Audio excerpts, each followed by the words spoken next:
I'm Christopher Pelham, Director of CRS Center for Remembering and Sharing this place. So welcome, as always. Thank you for coming. It's our mission and our joy to have all of you here and to support study and practice of A Course in Miracles. And now let me introduce John Mundy to give today's talk. Thank you. Thanks, Chris. I don't need the mic. Just a couple more announcements on my part. Then we are going to sing a little something before we get into our topic for this afternoon. For those who don't know, this is called Miracles in Manhattan. We've been doing this for almost 6 years since we started doing the first one. The idea is to explore in depth this powerful, powerful book we call A Course in Miracles, which is transforming the lives of anybody who takes it really seriously. And this thing is so very, very, very deep. I hope you realize that the deeper you go, the deeper you discover you can go, because we're going all the way home. This has taken us all the way back to enlightenment or to heaven, and where else do you want to go, right? Enough of this. A couple other announcements before we get into our material. I just want you to know about, first of all, if you don't know, there's a major Course in Miracles conference coming up in Boston on the last weekend, and it's actually a Memorial Day weekend. And this was closed because it was filled, but now there have been some people who have dropped out. So now they have some open spaces again. And so if you like, this is a number of major Course in Miracles teachers, leaders, speakers that are going to be there, including Yasuko, who will be there. And I think Yasuko may be one of the keynote speakers at this event. So that would be really, really nice. So check on that. Then two more things. So we started here a couple of sessions back talking about the 10 characteristics of a teacher of God. And I realize now that this is going to take us much longer than I thought, which is fine because there's not like any reason we need to be in a hurry with this. In fact, there is no time. I mean, there you go. So I mean, yeah, just go as deep as we can go, as whatever time we've got. So anyhow, what I'm getting at is, I think today we're going to get to the number 2 and number 3, and that may be it. In fact, I'm sure it's it because it didn't make slides for 4. I'll explain a little bit more about why that's true in a moment. One of the reasons is that in May, we're having a special guest that's coming. Her name is Christina Strutt.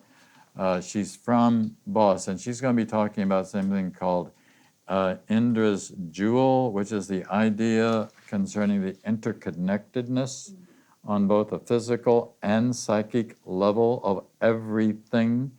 And I heard her do a presentation on that. I said, you've got to come and be part of Miracles in Manhattan. So they agreed. So they're going to be here in May. Today's March. In case you hadn't noticed outside, it looks like very much like March out there today. And I think, then also here on May 22nd, it's a Wednesday evening. Robert Perry, who has put together the complete unedited edition of the Course in Miracles with commentary, etc., is going to be coming and doing a presentation. David Fishman and I will also be kind of bouncing off of him a little bit in terms of asking questions, etc., but it's really going to be Robert that's going to be here. That's a weekday evening. The reason for that is the next day Boston starts. Robert lives in England, so he's coming here first for one day with us. Then I think we're all actually going to commute together to Boston for the Memorial Day weekend. So just keep that in mind and register through CRS if you'd like to be here. Okay? Yeah, that's good for the moment. Let's start getting into our material. And before Before I get into the material, by the way, just in terms of logistics, we go till 2:45, and then we take a 15-minute break, and then we come back and we go till a little after 4. Okay.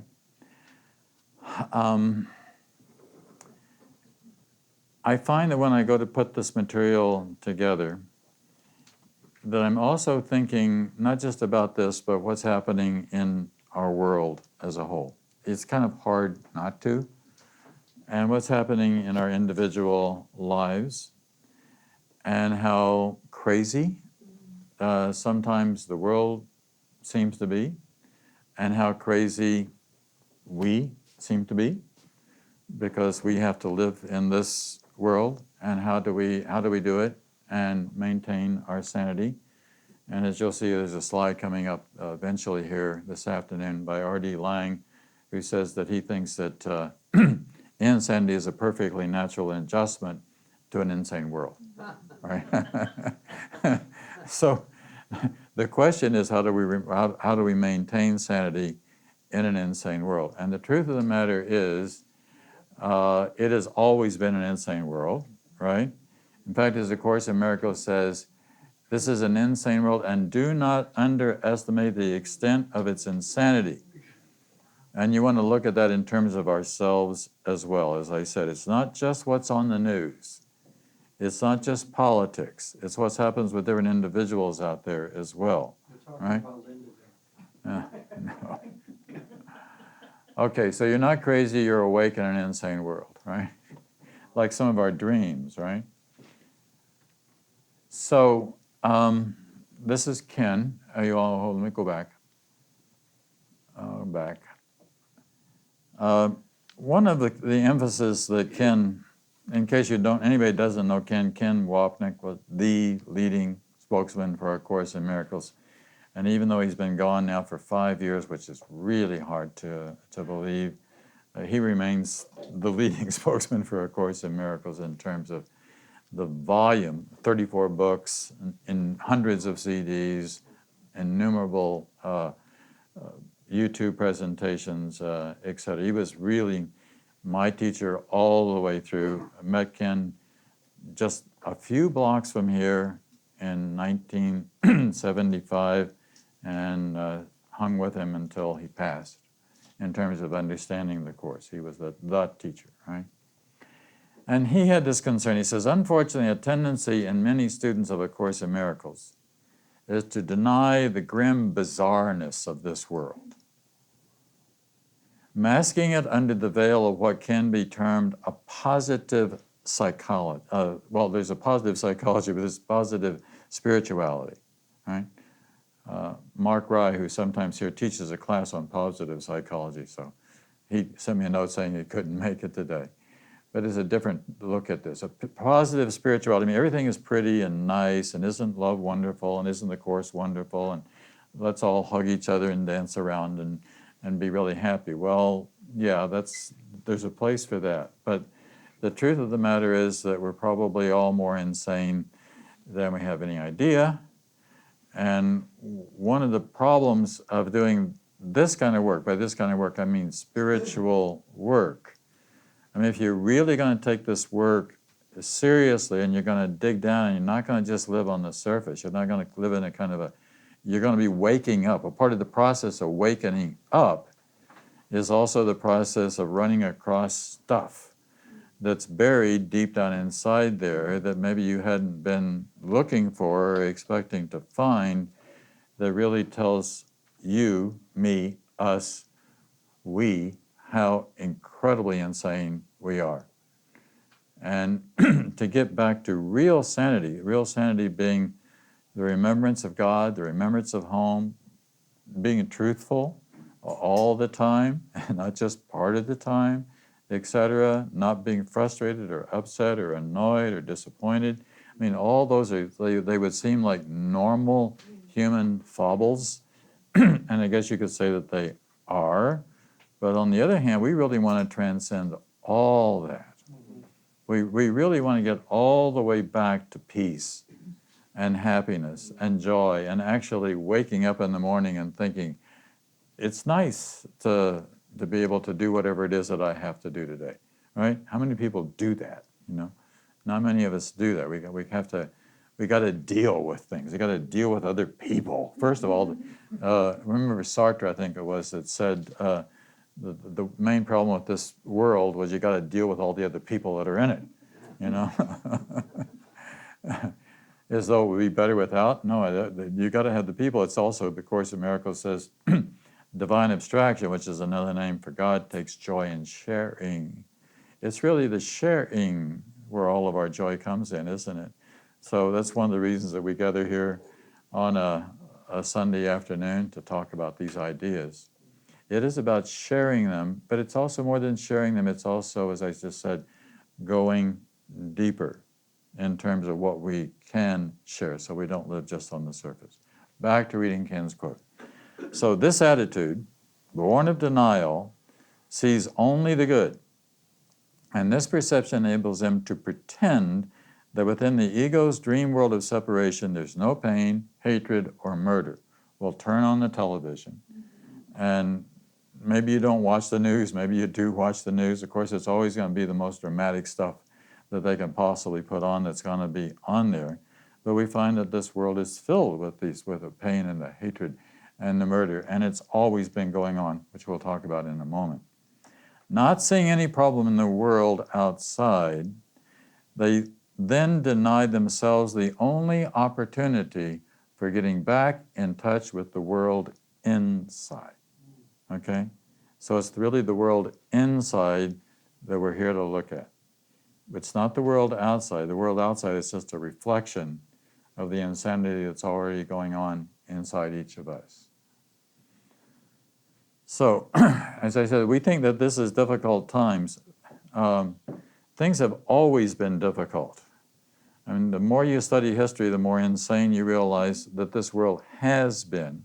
And actually, we are in a better position and condition now than ever before. And if we can keep it moving that way, we should be able to do that.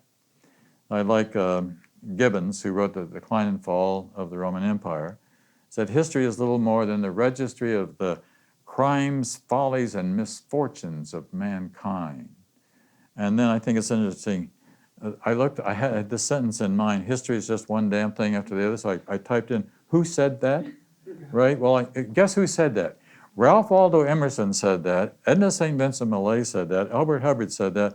Arnold Toynbee, Henry Ford, Winston Churchill are all attributed to having said that. So, okay, well, they all got it right.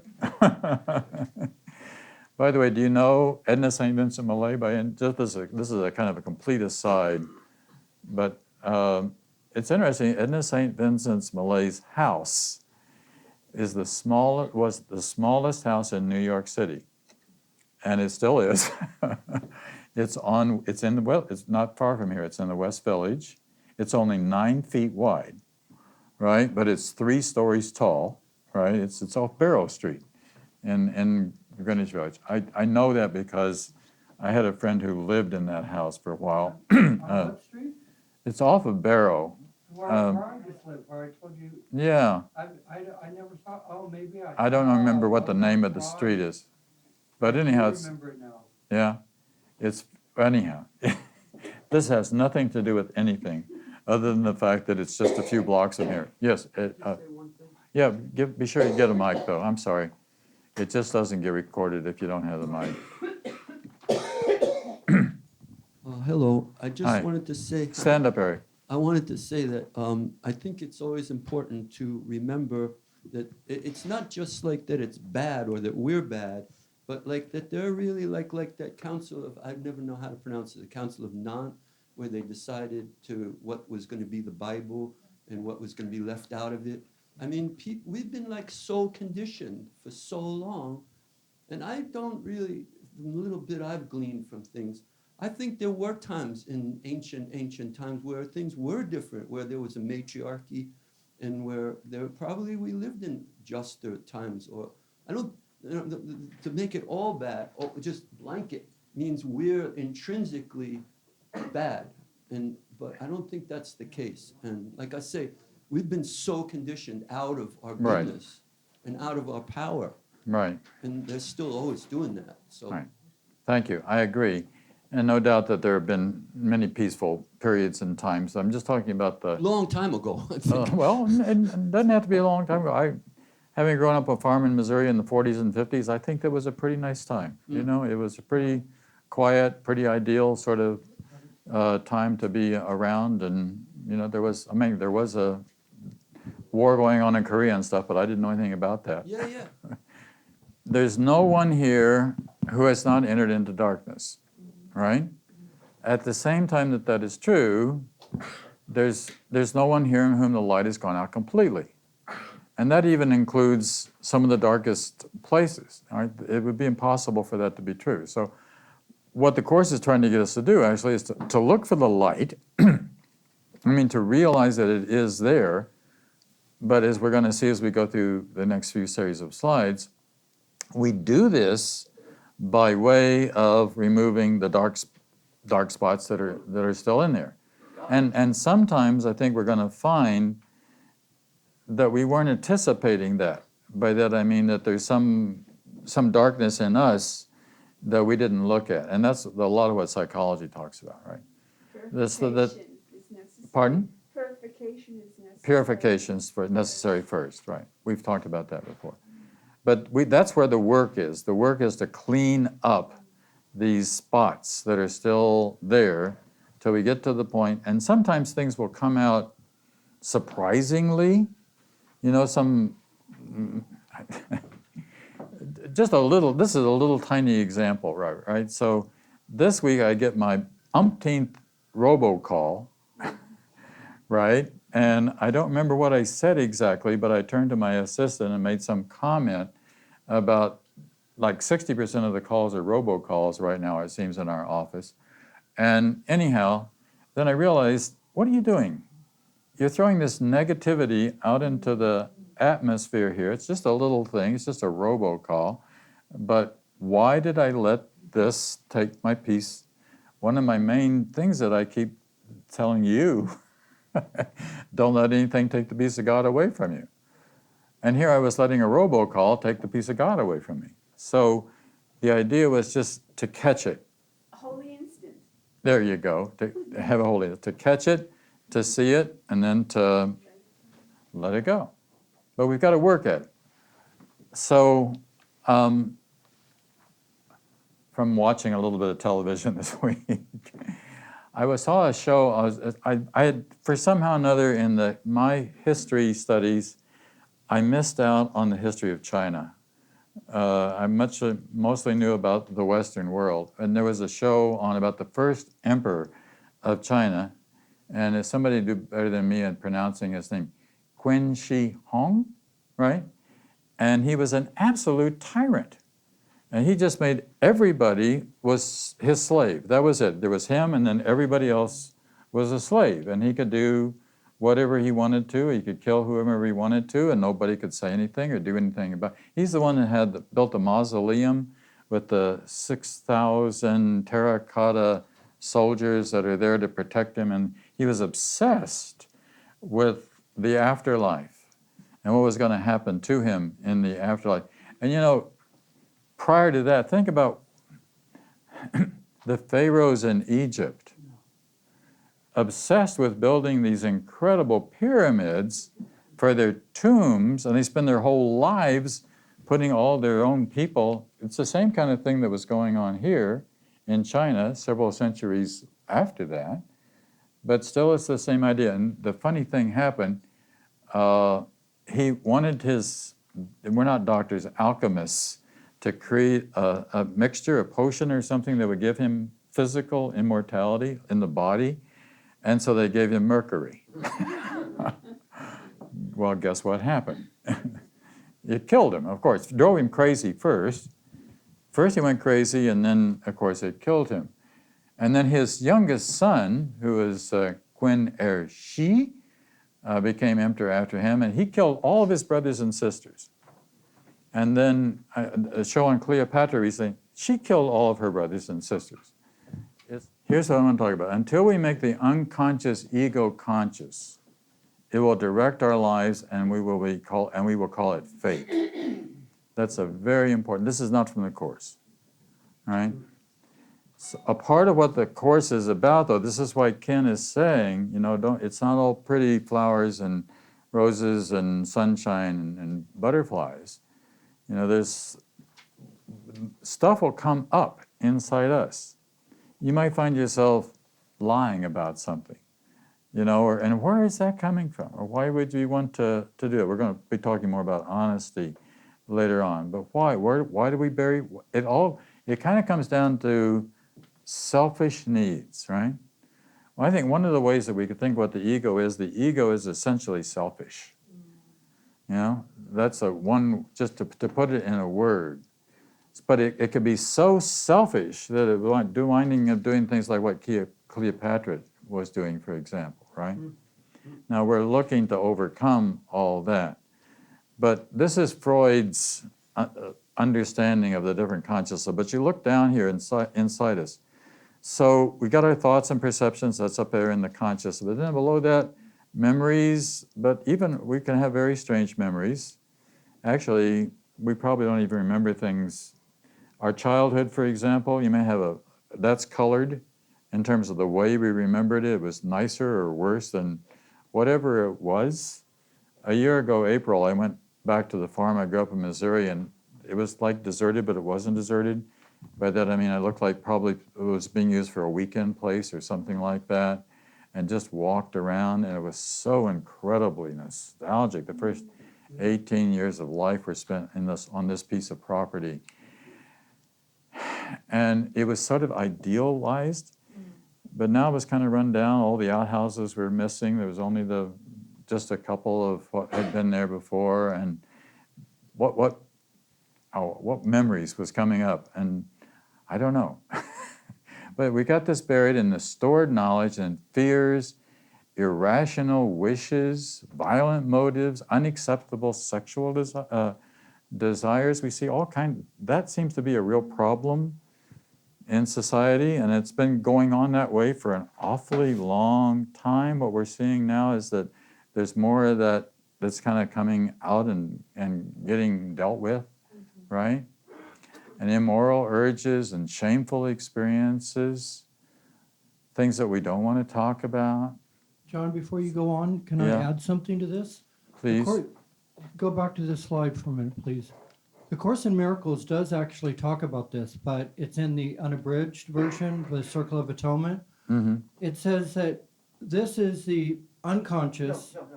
Do me a favor, don't touch the screen. I'm not touching it. No. This is the unconscious, this is the conscious, and this is the superconscious. And it says until we go down and make the unconscious conscious, Right. we will be aware of it, but we have to go up to come back down because we feel this with whatever we want. So until we go up to the mind of Christ and come back down, we will always live here. It explains this process. Yes. So we always have to go up. We bring what's down up, and then we fill it with this conscious level. Okay, so that's what we're looking to do, and that's what we'll be doing as we look through these future slides. Thank you. So it's interesting that in order to go down, in order to come back up, as you said, when we go down, we have to look, really seriously look at the dark side. It's sort of interesting that Mahavira, the founder of Jainism, Buddha, Jesus, Muhammad, and I might add to that list Moses, right? St. Anthony. I mean, there's really quite a lot that before they begin any kind of ministry, there's a very serious looking at the dark side inside, the potential of the dark side inside themselves, in order to be able, so that it doesn't have this unconscious play. It's maybe there's a new series on, it's the National Geographic Channel, I think, by Morgan Freeman, The Story of God. Okay, if you've started watching, it's really worth watching. It's called The Story of God, recording it. And recently, this last week, he did a section on the devil.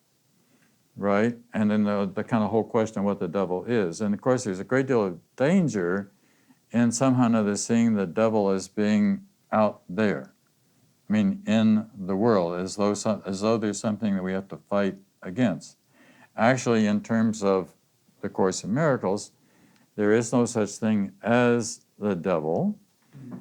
And then there's actually, you can compare the ego with the devil, right, as this force or this power that can kind of seem to take us over and have us do things that our higher mind would not want us to be doing at all if we were really paying attention, but we fall into these places. So one of the things that the Buddhists do, for example, is that they will deliberately look through the processes of meditation, etc.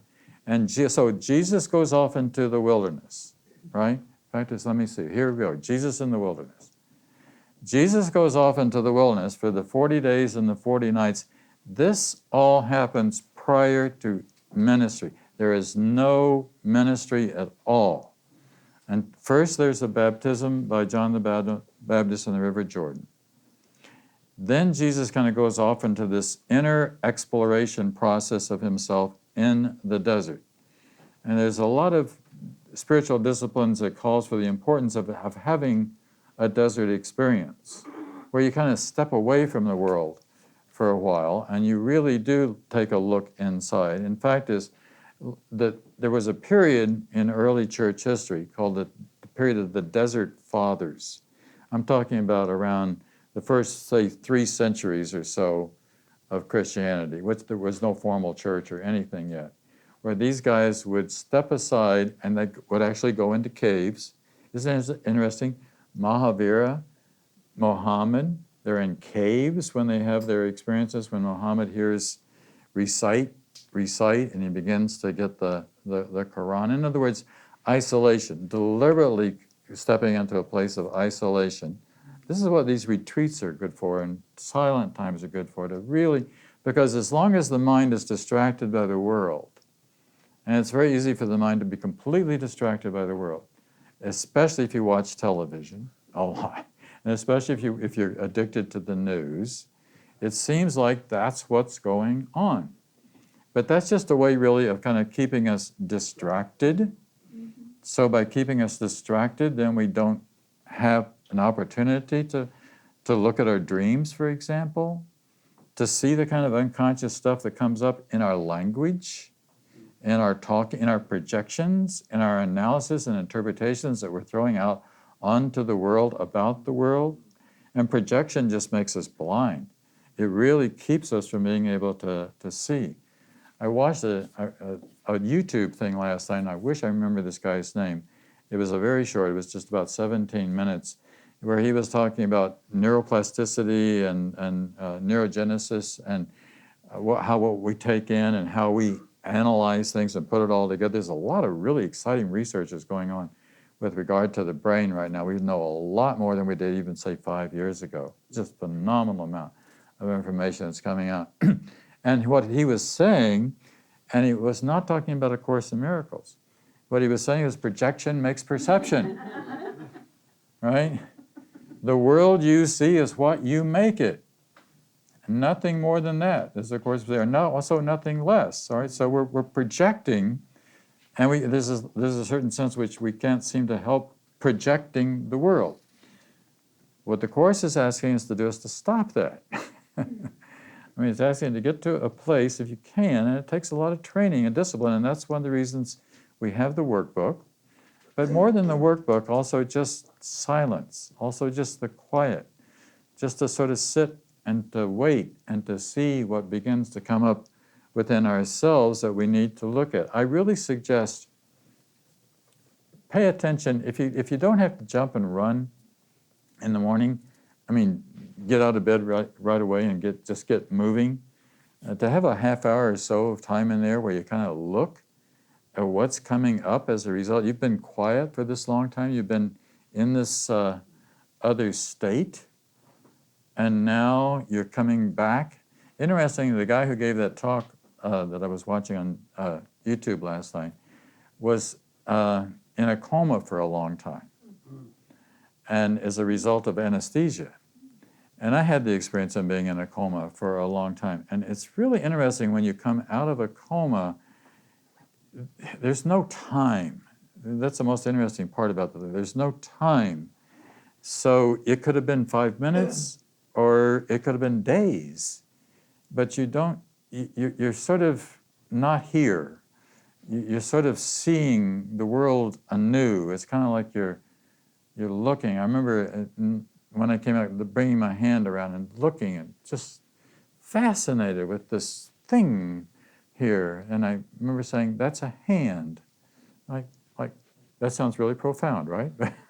But it was very profound in terms of saying, well, how did I know what the name of that thing was? And reconnecting all that stuff, right? Putting it back together again. It was nice. It was very nice because there was no world in the ordinary sense, right?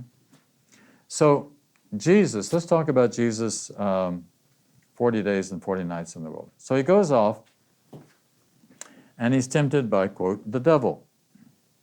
But what is the devil? You know, if we just got through saying there is no devil, or just got through saying maybe we could equate the ego with the devil. So let's look at the three temptations of Christ. The first temptation is to turn stone to bread after his long period. He's hungry, right? 40 days, 40 nights. And it's in the Morgan Freeman production, it was a different quotation that they used from the ones that I was used to, right? And in this particular one, and I wish I had kind of written it down, but this just happened a day or two ago. The translation that they were using was that Jesus' response to that is that he cannot and will not turn stone to bread because he said only the Creator can create. Now that's an interesting phraseology. Only the Creator, only God can create. There's a lot in the Course in Miracles about creation. And it says that this is the thing that we do, quote, in heaven. When it talks about creation, it's not talking about works of art that we do in this world. It's another dimension altogether. And it never says exactly what it is, but it does say either lines like, your creations have been preserved for you or held for you, you know, that they can't be hurt or destroyed. What does that mean, that our creations are being held for us as a part of our returning, and only the Creator can create? So Jesus' response to that is that he's something to the fact he's not ready yet. He's not at that point yet. And actually, in terms of the Course in Miracles, that would be regarded, I think, as magic rather than as a miracle to do something like that, to physically. For magic is when we have one physical thing affects a physical thing. That's why medicine is magic. Nothing wrong with medicine, and doesn't mean you shouldn't use medicine because it works. But then the question is, what's behind it? I mean, what's the mind behind the thing that's causing the problem in the first place? And that's really the thing that we need to be dealing with. So the three temptations. So then the first temptation is to turn stone into bread, which he says no to. The second temptation is that the devil takes him to the temple, and Jesus has got to get. It's kind of like he's got a mission. He's got a ministry. You got a mission. You got a ministry. You got something you got to do. Something you got to share with the world. I think that, by the way, that the mission that we all have is a part of this process of digging deeper and cleaning it out inside ourselves so that we can be able to share with the world in a greater, more loving kind of way. And we all do that, which is why you're here. I mean, it is. It's why would you take the time to come out on a Sunday afternoon to sit and to talk about this sort of stuff unless you are wanting to do this work yourself and wanting to go deeper, wanting to explore. We're always wanting to explore. Otherwise, you're kind of dead. You're just kind of living from day to day. It's exciting to explore these realms and to clean them up as well. So the second one is, look, you've got to get attention somehow or another. Throw yourself off the top of the temple, and it is written that angels will swoop down and your foot will not even be hurt against a stone. Well, that would be pretty impressive, you know. I mean, you could jump off the temple and not get hurt, and now people are going to pay attention to you, and you know you can start your evangelical ministry and get on television and whatever. But you see what I'm saying? But he resists that too, and the resistance is always that "get thee behind me, Satan." In other words, he doesn't give in to the ego. You get thee behind me, ego. You know, let me not pay attention to the ego in this regard. The ego wants to be up front. It wants to be number one, top of the heap, right? King of the hill. Right? What we If you can make it here, you can make it anywhere, focus right? on grows. What? What we focus on grows. What we focus on grows. Yes, that's a very good point, right? So then the third temptation is that the devil takes Jesus to a high mountain. And he says, look, bow down and worship me and all these kingdoms. You're going to make the whole world. You're going to get the whole world. I'm going to try to talk about things without talking about anybody, which may be a little bit hard to do if you follow me for a moment here. So somebody that we all know, who, well, he happens to be president of the United States. I won't mention any names, all right? No.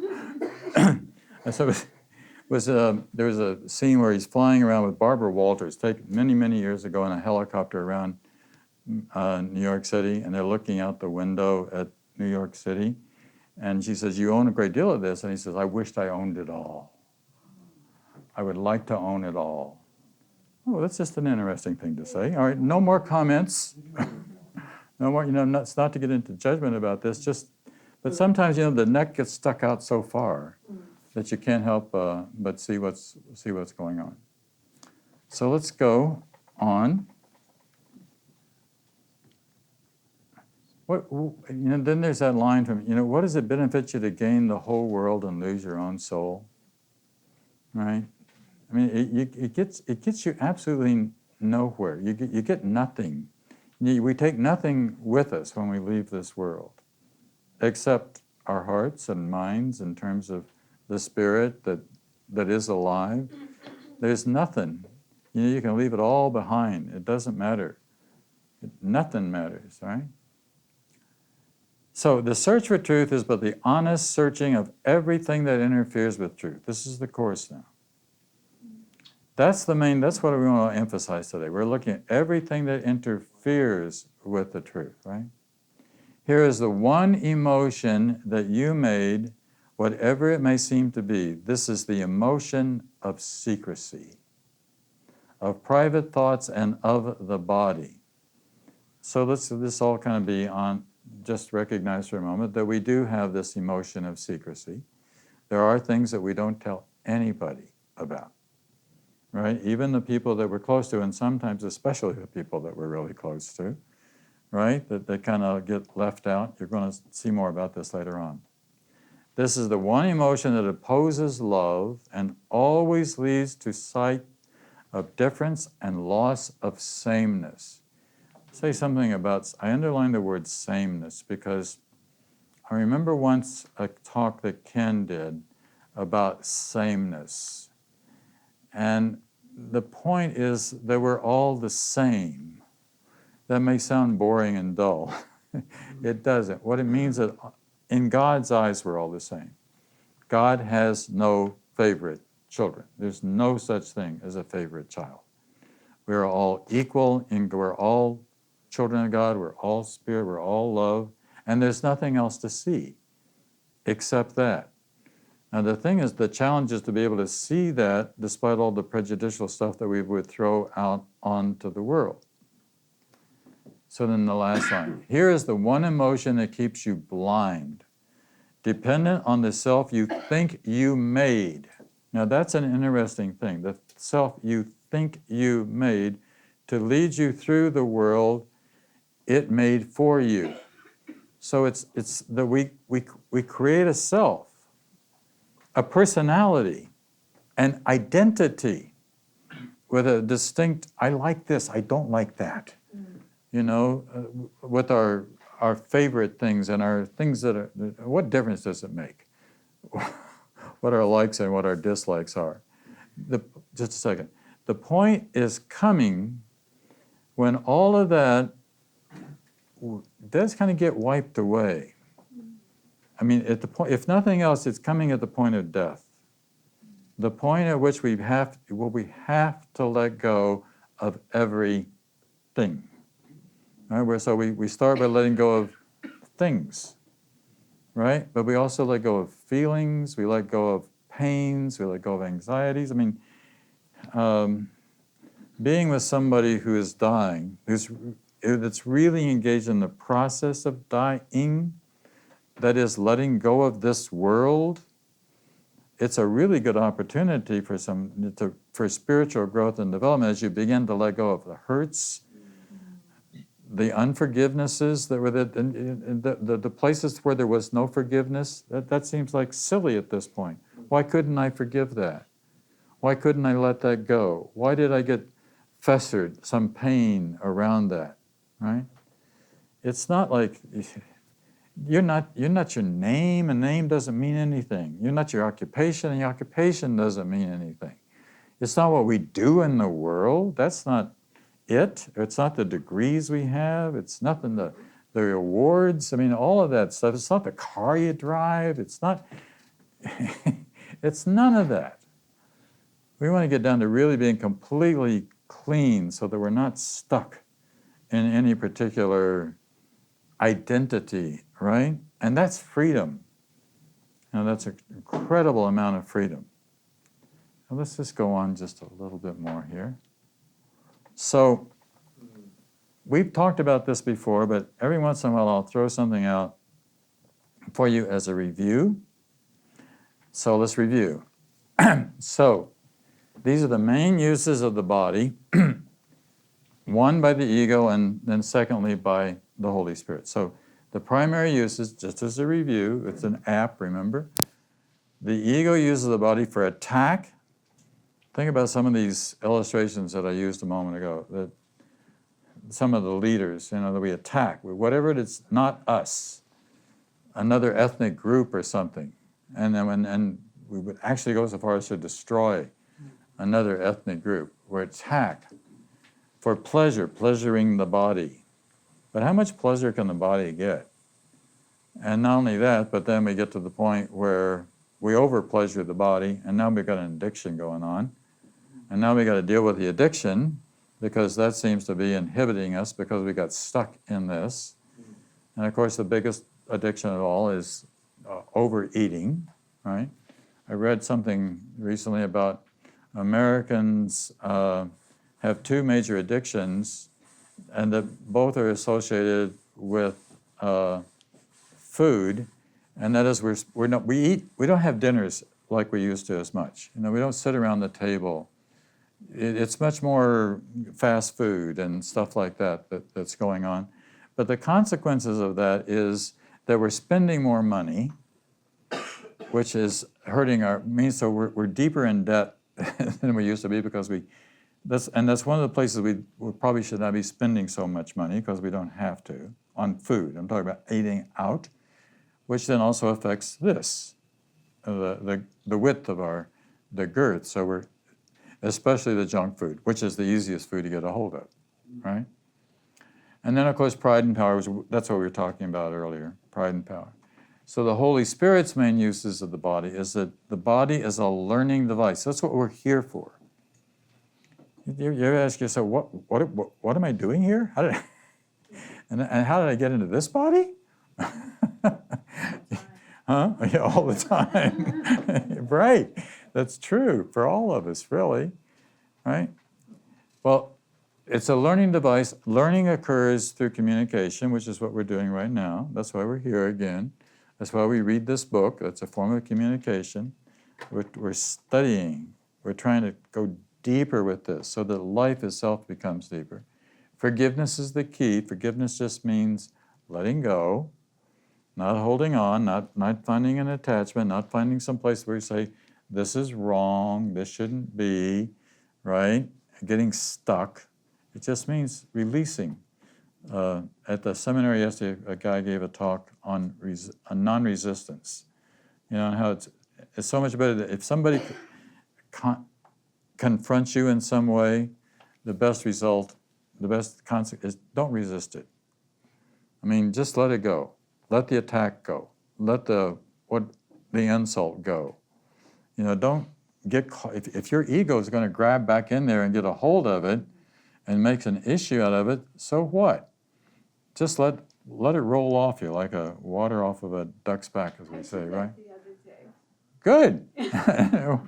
Well, I think Jeff told me about a little experience that he had this week too. That's just where you don't get stuck around something. You catch it very quickly, and you let it go very quickly.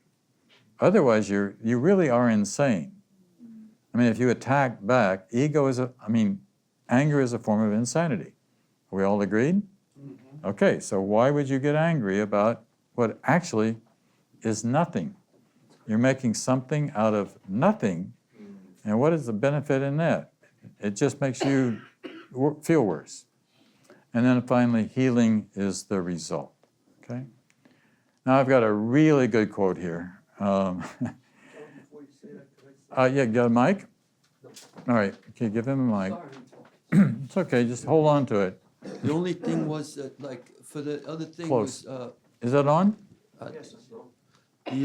there's also, I think you'd have to count pleasure on the right side column too, even if it's the pleasure of a emotional awakening or spiritual awakening. Yeah. You can't, like, you know, it's it's also Judeo-Christian to say pleasure is not, you know, Yeah, for us, you know. I don't mean to make it sound like pleasure is a bad thing. Yeah, right. That's how it's. Yeah, I realize that because I didn't. I mean, I think before when Because sex is good too. Yeah, there's that, and then there's my wife's chicken pot pie, which happens to be right up there in the top of pleasure. I think it would be joy. Joy would be on the Holy Spirit side. Right. Pleasure is more of a connotation for physical. Right, it is, yeah. And you're right, joy is more of the mind. And joy is going to be one of the characteristics. I like that distinction, either pleasure or joy. Joy is very different, but it's pleasure, but it's Holy Spirit pleasure. Yeah, joy is beautiful. Yeah, of course it Joy is. is wonderful. Joy is one of the 10 characteristics of a teacher of God, so we will get to it eventually. And can you pass the mic back? Hi. Yeah, I just wanted to say, though, that for me, anger is a motivating, I know, like, there's no justification for anger, Jesus says in the Course, ever. But I have to say, to change things in this world, which, okay, you can live in the world and, like, I think you have to change what you can change, and you do it through love, but you also sometimes, I think, for me, I need anger. Like, if the kids are being separated at the border from their parents or something like that, if I don't have the anger about that situation, even though it's transitory, it's not real, you know, all that, we're in that now, we're human now, we're living that now. If I don't have the anger for that, I'm not going to do anything about it, and I think it's incumbent upon us to do stuff about it, right? Well, that's not what the Course says, as you know. You said yourself. Yes, but how do you get around? For me, like, how do you get around it? Well, you see the problem, you deal with the problem. It doesn't mean that you don't deal with things. It doesn't mean you don't try to help, and it doesn't mean that you don't do good things in the world when you see that there's a problem. But I don't have to get angry. I don't have to attack because of it. It's the attack that gets me in that produces the problem. You need the mic as well. Let's pass the mic up one. Okay, here. but still, like, personally, I know I have work to do, but to get it out for me, because I'm sort of a retiring person. That's my nature. So for me to Right. get out and do stuff, I Okay. need to get, I have to have it. I understand what you're saying.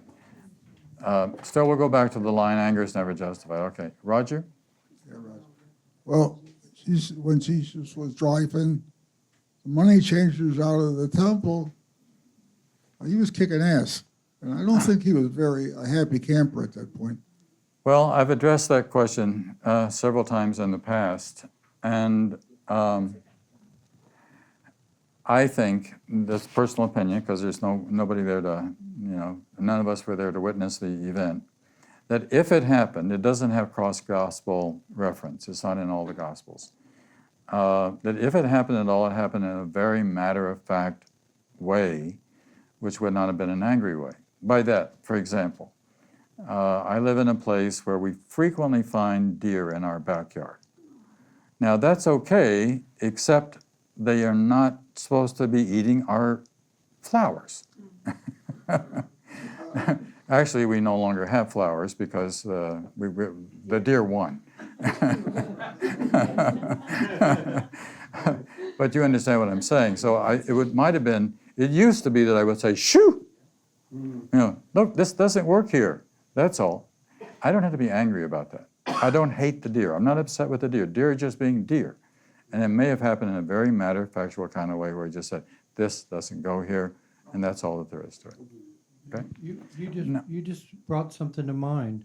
It's not that we don't act out something that we might be quote-unquote angry about, but in everything we do it in our right mind. Very good. We don't do it with the ego's mind of projection and vengeance. Very good. Because other than that, we're not being helpful. And we're here to be truly helpful. So Right. to be helpful, you do go out and do these things. So again, the Holy Spirit can use everything. The Holy Spirit can use our anger to get it back into the right mind, but we don't do it through vengeance. Right. And Very good. also Thank you. the intention we put behind what we do. Very good. That Thank you. Let's have this. So I'm going to get to this really. First of all, your goal is to find out who you are, having denied your identity by attacking creation as creator. There's creation and creator again. Now, this sentence, this is the one that I tripped on this week. This is from the Song of Prayer. When I tripped on, I mean, it's like, whoa, stop a minute, underline, put this in yellow, and let's talk about it. Jesus, on the whole, in the Course, is very gentle, but every once in a while, we come across kind of like a parent that's giving this very kind of a bam, it's not to hurt you, but to make you really pay attention. Do not ever think you can see sin in anyone except yourself. Now, is that a heavy-duty sentence or is that a heavy-duty sentence? Right? Do not ever think. I'm going to memorize it. Memorize this one. All right? There are ones that you want to memorize. You can see sin in anyone except yourself. So, Meaning, do not ever think that you can see a lack of love in anyone except yourself. that would There be is a no good sin. translation, Yes. right? But it's also in there, what is it that enables me to see it? There's a reaction formation in psychology. There's this whole business about, the problem that you see in the world just might be inside you, and it may be inside you, so you're upset because somebody's lying. Well, are you free of lying? Actually, we're going to have a slide in a moment that's going to say there's no one who is free of it, that we all engage in it. The only question is the depth to which we engage in it and what kind it is that we're doing. and if we're lying to ourselves. Especially if we're lying to ourselves. And we are lying to ourselves insofar as we don't want to look. That's why I mean that sort of, you have to see these surprising things that sometimes can come up inside ourselves and get manifest in the world of judgment, for example, that you throw out onto the world. And where did that come from? All right, but this is a very, very powerful sentence. Do not ever think you can see sin in anyone. So the work is to go inside. The work to see where it's not that I got to be fixing the world.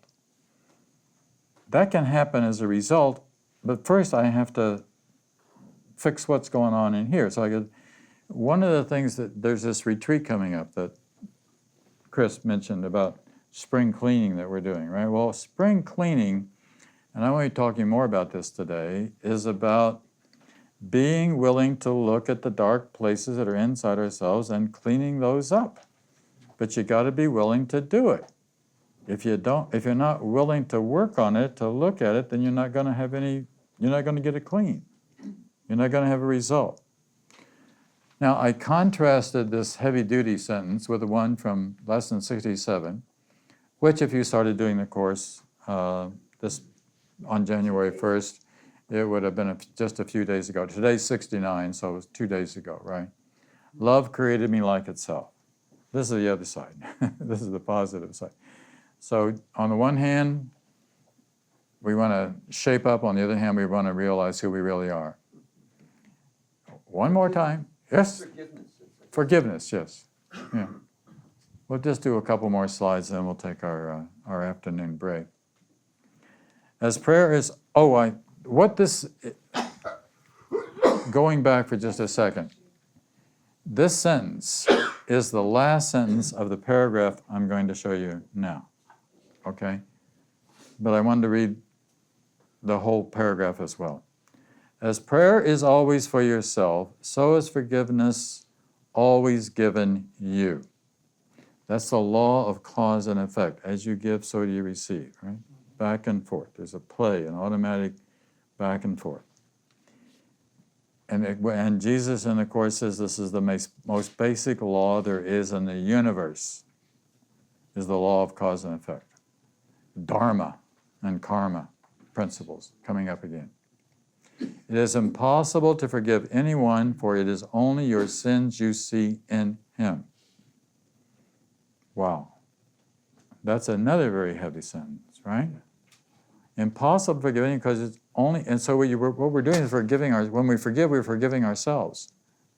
And what we're forgiving ourselves for is for having seen the sin in the world. Think for a moment, I know you all know this because I've reviewed it with you in the past. Who's Jesus in the Course? The definition of Jesus. Jesus was a man who saw the face of Christ in all of his brothers and sisters and remembered God. So there's the task. The task is one of seeing the face of Christ in all of our brothers and sisters, regardless of what their last name is. I have a question. Yes. About forgiveness. I've been blessed. I've forgiven. I don't hold any resentments, and Good. that's a total gift Yes. of the Course. And our lights can light 1,000,000 lights, and that's what we do that's what I think I do for the world. Good for you.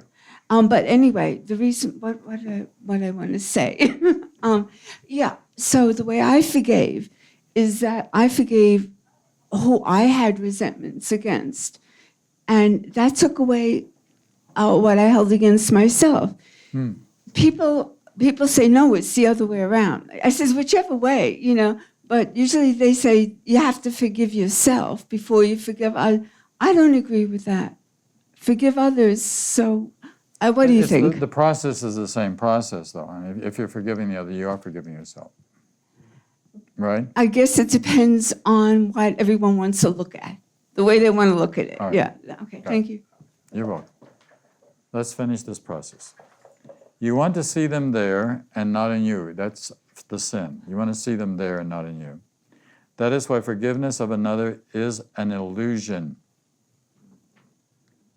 It is the only happy dream in all the world, the only one that does not lead to death. All right? By death, it means not your physical death.